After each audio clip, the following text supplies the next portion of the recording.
छत्रपति शिवाजी महाराज पूरे भारत के अंदर उन्होंने जिस तेज को लहराया, औरंगजेब की सत्ता को चुनौती देते हुए औरंगजेब को उन्होंने तड़पने और मरने के लिए ऐसा छोड़ दिया कि आज तक कोई पूछ नहीं रहा है। आगरा में एक म्यूजियम बन रहा था, उसका नाम था मुगल म्यूजियम। मैंने कहा भी मुगल म्यूजियम आज के दिन पे, मैंने कहा इसका नाम छत्रपति शिवाजी महाराज का म्यूजियम रखो। और महाराष्ट्र वाले इसीलिए सौभाग्यशाली हैं,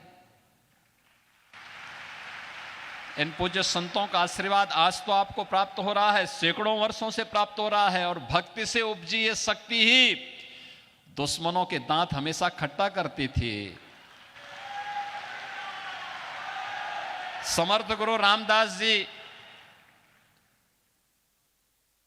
छत्रपति शिवाजी महाराज को यहीं से पैदा करते हैं। और छत्रपति शिवाजी महाराज पूरे भारत के अंदर उन्होंने जिस तेज को लहराया था, उस कालखंड में सोचिए, औरंगजेब की सत्ता को चुनौती देते हुए औरंगजेब को उन्होंने तड़पने और मरने के लिए ऐसा छोड़ दिया कि आज तक कोई पूछ नहीं रहा है।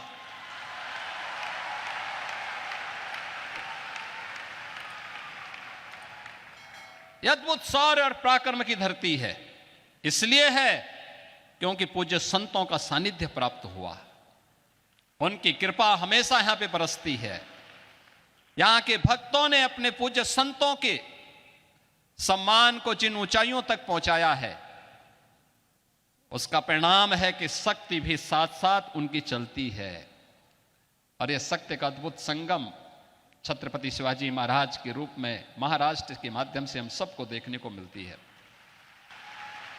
यह मेरा सौभाग्य है कि जब मैं उत्तर प्रदेश में मुख्यमंत्री बना, आदरणीय प्रधानमंत्री जी ने जब मुझे दायित्व दिया तो मैं आगरा गया था।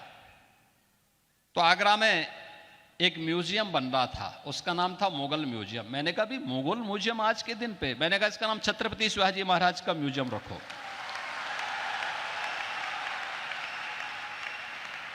हमारा संबंध छत्रपति शिवाजी महाराज से है, हमारा संबंध मुगलों से नहीं है। और इसलिए छत्रपति शिवाजी महाराज के नाम पर जाना जाएगा ये म्यूजियम। और छत्रपति शिवाजी महाराज की स्मृतियों को वहां पर सजोने का कार्य पूरी भव्यता के साथ आज हम लोग उसको आगे बढ़ाने का काम कर रहे हैं। आदरणीय प्रधानमंत्री जी ने उत्तर प्रदेश में एक डिफेंस कॉरिडोर की घोषणा की। यह डिफेंस कॉरिडोर भी छत्रपति शिवाजी महाराज को ही समर्पित है। भारत की रक्षा सेनाएं आत्मनिर्भरता के लक्ष्य को प्राप्त होंगी, इस दिशा में कार्य भी वहां हो रहा है। तो यहां पे तो शक्तियां भी जुड़ रही हैं और पूज्य संतों के माध्यम से भी भक्ति भी आपस में एक दूसरे का सानिध्य प्राप्त कर रही हैं।